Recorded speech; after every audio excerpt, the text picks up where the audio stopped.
Hello दोस्तों, आप सभी का स्वागत है आपके अपने परिवार मैथ मस्ती ऑफिशियल में।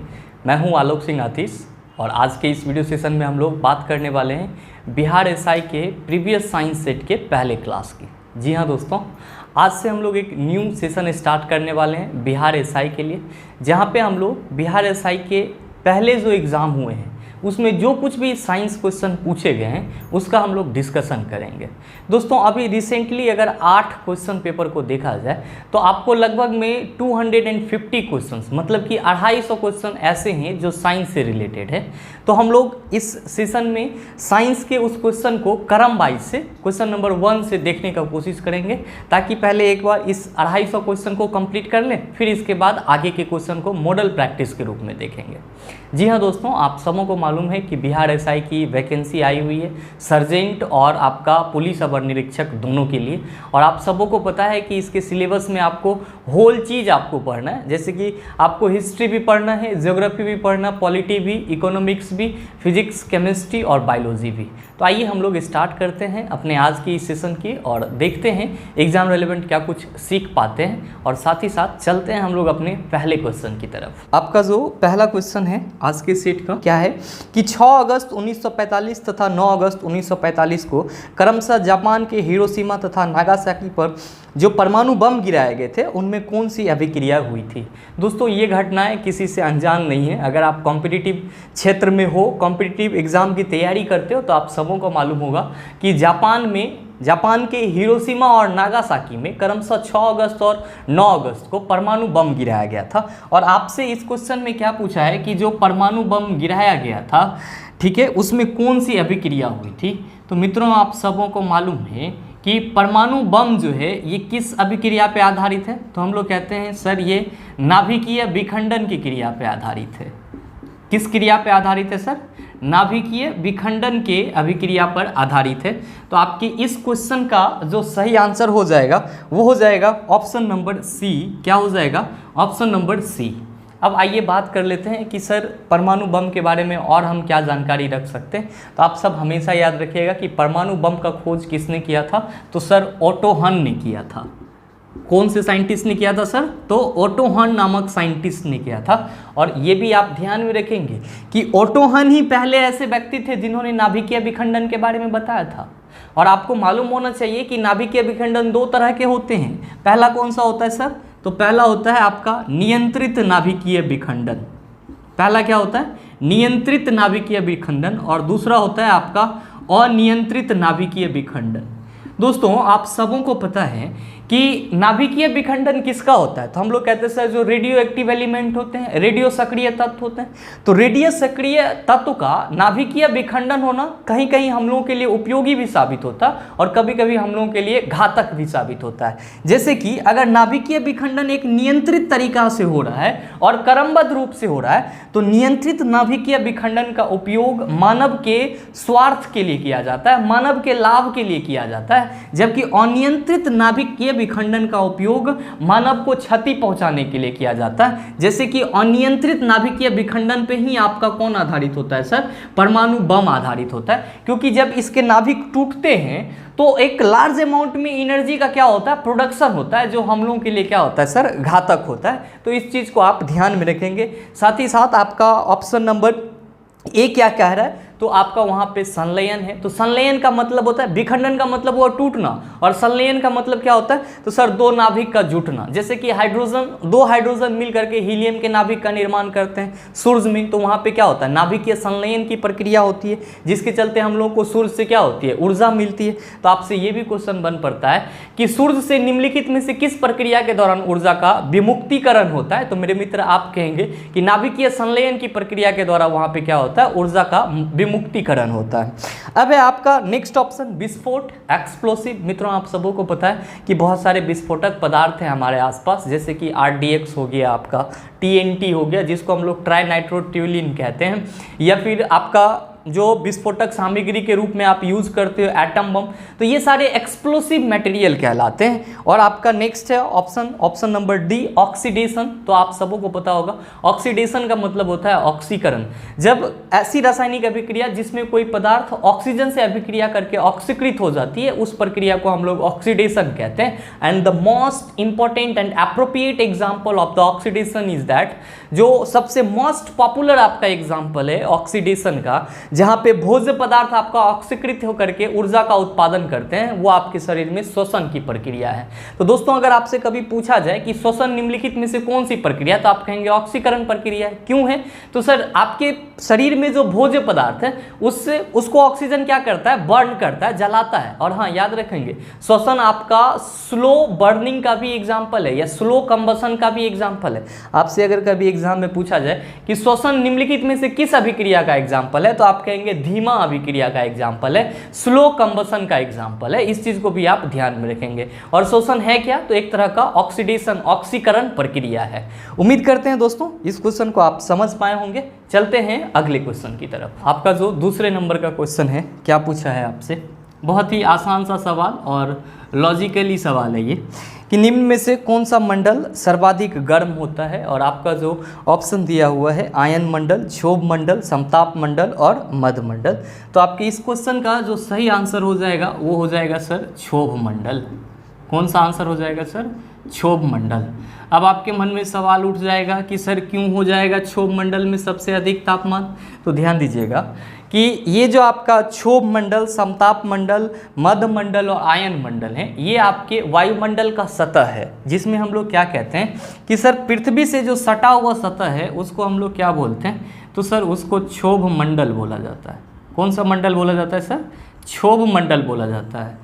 क्षोभ मंडल से जो आपका नेक्स्ट सटा हुआ है उसको हम लोग क्या बोलते हैं सर? समताप मंडल। और ध्यान रखेंगे समताप मंडल, तो समताप, यहाँ पे ताप जो है इस पूरे लेयर में क्या होता है? समान होता है।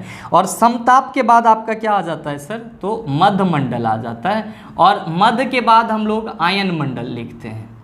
और आप ये भी समझते होंगे कि जब आप वायुमंडल के सतह में ऊपर की ओर जाएंगे तो आपका क्या होगा कि जैसे जैसे आप ऊंचाई चढ़ते जाएंगे तापमान में गिरावट होते जाएगी। आप अगर क्षोभ मंडल में 165 मीटर की ऊंचाई पे जा रहे हैं तो पर 165 मीटर की ऊंचाई पर आपको क्या होगा कि सर 1 डिग्री सेल्सियस तापमान में कमी दिखेगी। या अगर पर 1 किलोमीटर जा रहे हैं तो 6.4 डिग्री सेल्सियस तापमान में क्या होती है सर? कमी दिखती है। इसका मतलब ये हुआ कि अगर लेयर में हम ऊपर जाएंगे तो तापमान क्या होगा? कमते जाएगा। तो सबसे ज्यादा तापमान केकर होगा? तो सर क्षोभ मंडल का होगा। क्यों? क्योंकि नीचे में कौन है सर? तो क्षोभ मंडल है। इसीलिए आपके इस क्वेश्चन का सही आंसर क्या हो जाएगा? ऑप्शन नंबर बी हो जाएगा। चलते हैं अगले क्वेश्चन की तरफ। आपका तीसरे नंबर का क्वेश्चन, बहुत ही आसान सा सवाल। इन सब टाइप के क्वेश्चन को आप अपने माइंड में हमेशा 2 बार 3 बार रिवीजन करके सेट रखिए। क्या क्वेश्चन पूछा गया है कि कांच का गहरा नीला रंग किस कारण से होता है? कांच में जो डीप आपको ब्लू कलर दिखता है, नीला कलर दिखता है, वो किसके उपस्थिति के चलते होता है? तो ध्यान रखेंगे कि कोबाल्ट ऑक्साइड के उपस्थिति के चलते होता है। किसके चलते होता है सर? कोबाल्ट ऑक्साइड के उपस्थिति के चलते होता है। मतलब क्या कि आपकी इस क्वेश्चन का सही आंसर क्या है सर? तो ऑप्शन नंबर बी। अब आप कहेंगे कि सर इसमें और भी हैं, फेरिक ऑक्साइड है, क्यूप्रिक ऑक्साइड है, निकेल ऑक्साइड है, इन सब से भी क्या कांच के रंग में डिफरेंसेस होता है? कोई डिफरेंसेस नहीं होता है। हाँ, अगर आपका यहाँ पे जो ऑप्शन नंबर सी में क्यूप्रिक ऑक्साइड दिया हुआ है, अगर यही क्यूप्रिक ऑक्साइड जो है सर क्या होता कि क्यूप्रस ऑक्साइड होता। क्या होता सर? क्यूप्रस ऑक्साइड होता आपके ऑप्शन में, तो आप क्या कहते सर? आप कहते कि क्यूप्रस ऑक्साइड कांच में चटक लाल रंग देता है। तो आप इस चीज़ को भी याद रखेंगे, क्या कि कोबाल्ट ऑक्साइड कांच में गहरा नीला रंग प्रदान करता है, जबकि आपका क्यूप्रिक ऑक्साइड का तो उपयोग ही नहीं होता। चूंकि ऑप्शन में क्यूप्रिक ऑक्साइड था तो उससे आपका याद चला आया क्यूप्रस ऑक्साइड। तो क्यूप्रस ऑक्साइड का उपयोग हम लोग क्या करते हैं? कांच में चटक लाल को लाने के लिए करते हैं। मतलब क्यूप्रस ऑक्साइड आपका कांच में अगर मिल जाए तो कैसा कलर हो जाएगा, तो चटक लाल हो जाएगा। कोबाल्ट ऑक्साइड किसके लिए सर, तो गहरा नीला के लिए। इस दोनों पॉइंट को आप याद रखेंगे। दोस्तों चलते हैं अगले क्वेश्चन की तरफ। नेक्स्ट आपका जो क्वेश्चन है, क्वेश्चन नंबर 4, बहुत ही आसान सा सवाल। क्या पूछा है आपसे कि अमीबा किससे भोजन ग्रहण करता है। तो मित्रों आप सबों को पता है कि जो एक कोशिकीय जीव होते हैं जैसे कि अमीबा और पैरामीशियम, ये सभी अपने पिसूडोपेडिया से फूड ग्रहण करते हैं। आप कहेंगे सर कैसे करते हैं, तो जैसे कि सपोज कीजिए कि ये आपका अमीबा है, ये क्या है सर, अमीबा है यहाँ पे, ठीक है, ये इसका न्यूक्लियस है। तो अमीबा के चारों, अगर अमीबा के आसपास में कहीं पे मान लीजिए कि ये इसका फूड पार्टिकल्स है, तो इसका जो यहाँ वाला बॉडी है वो क्या होता है सर, धीरे धीरे बढ़ना शुरू हो जाता है। और बढ़ते बढ़ते ये उसको क्या करता है सर, ये इसी पूरा भाग को इसमें फैला लेता है और जो भोजन होते हैं उसको ट्रैप कर लेता है। क्या करता है सर, अपने अंदर फंसा लेता है। तो इसी को हम लोग क्या बोलते हैं सर, पिसूडोपीडिया बोलते हैं या काल्पनिक पैर बोलते हैं। क्या कि किसी भी एक कोशिकीय जीवों के द्वारा अपने भोज्य पदार्थ को ग्रहण करने के लिए अपने शरीर को इस तरह से फैला लेना कि उसका जो भोज्य पदार्थ है वो उसके शरीर में समा जाए। तो वो जो शरीर उसका फैलता है, उसी फैलने को हम लोग पिसूडोपीडिया या फिर क्या कहते हैं सर, कूटपाद कहते हैं। क्या कहते हैं, कूटपाद कहते हैं। तो आपसे क्वेश्चन पूछा कि अमीबा किससे भोजन ग्रहण करता है, तो चूंकि ये यूनिसेलुलर एक कोशिकीय जीव है, तो इसमें कोई स्पेशल ऑर्गेन नहीं होते, तो अमीबा अपने कूटपाद से मतलब कि आपका जो पिसूडोपीडिया होता है, पिसूडोपीडिया पोडिया, ठीक है, हम पीडिया बोल रहे हैं, पिसूडोपोडिया से ये क्या करता है सर, कि अपना भोजन ग्रहण करता है। अच्छा एक चीज और ध्यान में रखिएगा यहाँ पे कि अमीबा और जो पैरामीशियम होते हैं, इन सब का जो सेल होता है, कोशिका होता है, वो पूरी तरह से डेवलप नहीं होता है। और ये लोग कौन से कोशिका में आते हैं, तो प्रोकैरियोटिक सेल में आते हैं। इसकी जो कोशिका होती है वो प्रोकैरियोटिक होती है। लेकिन ध्यान रखेंगे कि इसका जो ऊपर वाला बाह्य आवरण होता है, तो इसको हम लोग कहते हैं कि सर ये तो एक तरह से लगता है कि नग्न कोशिका के तरह ही दिखता है, और ये इसके ऊपरी आवरण से या इसके पिसूडोपोडिया के द्वारा जो भोजन ग्रहण किया जाता है, एक्चुअली में इसके कोशिका झिल्ली के द्वारा ऐसा क्रियाकलाप किया जाता है। तो एक कोशिकीय जीव के द्वारा उसके कोशिका झिल्ली में उसके कोशिका झिल्ली से संपर्क आने के बाद भोजन का अंतर ग्रहण होना, या आप कह सकते हो कि भोज पदार्थ का ग्रहण करना, ये भी कहलाता है आपका इंडोसाइटोसिस भी कहलाता है। इस चीज को भी आप ध्यान में रखेंगे। इंडोसाइटोसिस क्या, कि किसी भी एक कोशिकीय जीव के कोशिका के झिल्ली के द्वारा भोजन ग्रहण करना क्या कहलाता है, इंडोसाइटोसिस कहलाता है। जैसे कि अमीबा के पिसूडोपोडिया से भोजन ग्रहण हो रहा है, जिसका ऊपर वाला लेयर, तो ये हम लोग कहते हैं एक कोशिकीय है, पूरी तरह से डेवलप नहीं है, तो प्रोकैरियोटिक सेल है। तो इसका जो ये बाहर वाला आवरण है, जिसको हम लोग सेल मेम्ब्रेन कहते हैं, उससे ये भोजन ग्रहण कर रहा है। तो इसी प्रक्रिया को हम लोग क्या कहते हैं सर, इंडोसाइटोसिस कहते हैं। तो ये भी आपका एक इंपॉर्टेंट पार्ट हो जाता है, इसको भी आप ध्यान में रखिएगा कि इंडोसाइटोसिस क्या होता है और पिसूडोपोडिया क्या होता है, या हिंदी में इसी को हम लोग क्या कहते हैं, कूटपाद कहते हैं। चलते हैं अगले क्वेश्चन की तरफ। आपका जो अगला क्वेश्चन पूछा गया है आपके एग्जाम में, क्या पूछा गया है कि इनमें से सबसे कम प्रदूषण किससे होता है। आपको ऑप्शन दिया है एलपीजी, सीएनजी, कोयला, डीजल। दोस्तों आप सभी को मालूम है कि जो आपका एलपीजी है, इसका फुल फॉर्म क्या होता है, तो लिक्विफाइड पेट्रोलियम गैस, द्रवीभूत पेट्रोलियम गैस इसको हम लोग बोलते हैं। क्या बोलते हैं, द्रवीभूत पेट्रोलियम गैस। ध्यान में रखेंगे इस चीज़ का, द्रवीभूत पेट्रोलियम गैस, ठीक है। अब है नेक्स्ट आपका सीएनजी, तो आप इसको भी ध्यान में रखेंगे। इसको हम लोग बोलते हैं कंप्रेस्ड नेचुरल गैस या संपीड़ित प्राकृतिक गैस। संपीड़ित प्राकृतिक गैस इसका फुल फॉर्म होता है कंप्रेस्ड नेचुरल गैस, इसको इंग्लिश में हम लोग कहते हैं। एक आपका पीएनजी भी होता है, तो इसको भी याद रखना है। इसको हम लोग पाइप नेचुरल गैस बोलते हैं। कौन सा गैस बोलते हैं सर, पाइप नेचुरल गैस बोलते हैं, ठीक है। आपका दिया है फिर कोयला और फिर डीजल। आप सबों को मालूम होगा कि जो सीएनजी है ये आपका वातावरण के साथ फ्रेंडली होता है। मतलब कि आप कह सकते हो कि सीएनजी जो है ये सबसे कम प्रदूषण वाला होता है, और इसीलिए पेट्रोल के जगह पे जो मोटर वाहन चलती थी उसको अब किससे रिप्लेस किया जा रहा है, सीएनजी से, कंप्रेस्ड नेचुरल गैस से। क्योंकि ये जो पॉल्यूटेंट क्रिएट करती है, तो इसका जो पॉल्यूटेंट होता है वो क्या होता है सर, बहुत ही कम होता है, और इसकी जो वायु प्रदूषण करने की क्षमता है या वायु को प्रदूषण प्रदूषित करने की क्षमता है आपके जो ऑप्शन में दिए हुए हैं एलपीजी, कोयला और डीजल, इन सबों से बहुत ही कम है। इसीलिए सबसे कम प्रदूषित करने वाला आपका या सबसे कम प्रदूषण करने वाला जो गैस है या ईंधन है वो कौन सा है आपका सीएनजी है, जिसको हम लोग कंप्रेस्ड नेचुरल गैस बोलते हैं, संपीड़ित प्राकृतिक गैस बोलते हैं। ध्यान रखेंगे कि कोयला जब जलता है तो बहुत लार्ज अमाउंट में ये कार्बन मोनोऑक्साइड को प्रोड्यूस करता है जो हम लोग के लिए हानिकारक होता है। साथ ही साथ मोटर वाहन से डीजल, पेट्रोल, इन सब के अगर धुआं निकलते हैं तो वो भी वायु प्रदूषण के लिए क्या होता है, एक बहुत बड़ा फैक्टर होता है। लेकिन जो आपका सीएनजी है ये बहुत कम धुआं प्रदूषित करता है, मतलब कि ये वातावरण को बहुत कम प्रदूषित करता है। इसीलिए हम लोग क्या कहते हैं सर कि ये सबसे कम प्रदूषित करने वाला फ्यूल है या ईंधन है। दोस्तों आप इसके बारे में क्या कह सकते हैं सीएनजी और एलपीजी के बारे में, तो सिंपल याद रखिएगा कि सीएनजी, एलपीजी या फिर आपका जो यहाँ पे डीजल है या फिर आपका जो कोयला है, ये सब के सब कौन से ईंधन है, तो सर ये सब के सब फॉसिल्स फ्यूल्स हैं, जीवाश्म ईंधन है। क्यों?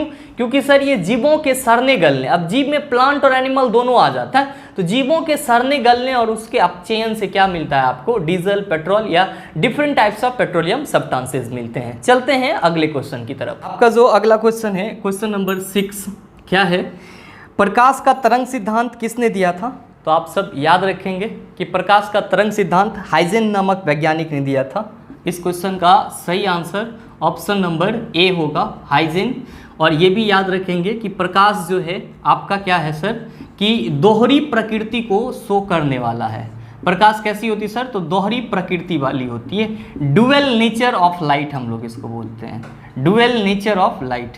अब ये सर दोहरी प्रकृति क्या होती है, तो प्रकाश आपका कुछ कंडीशन में तरंग के तरह भी बिहेव करता है और कुछ कंडीशन में आपका कण के तरह भी बिहेव करता है। तो प्रकाश के इसी तरंग और कण के जैसा बिहेव करने की जो प्रवृत्ति होती है, इसी के चलते इसको हम लोग क्या कहते हैं कि प्रकाश दोहरी प्रकृति वाली होती है, डुअल नेचर वाली होती है। और प्रकाश के तरंग सिद्धांत का खोज किसने किया था, तो हाइजेन ने किया था। और इन्होंने क्या बताया था कि प्रकाश एक जगह से दूसरे जगह तरंग के रूप में क्या करती है, गमन करती है। न्यूटन के बारे में आप सबों को मालूम होगा कि न्यूटन ने गति विषयक नियम का प्रतिपादन किया था, लॉ ऑफ ग्रेविटेशन, गुरुत्वाकर्षण के नियम का प्रतिपादन किया था, आइंस्टीन सापेक्षिकता का सिद्धांत E=mc², और आर्किमिडीज ने उत्प्लावन बल को खोजा था और उत्प्लावन के बारे में बताया था।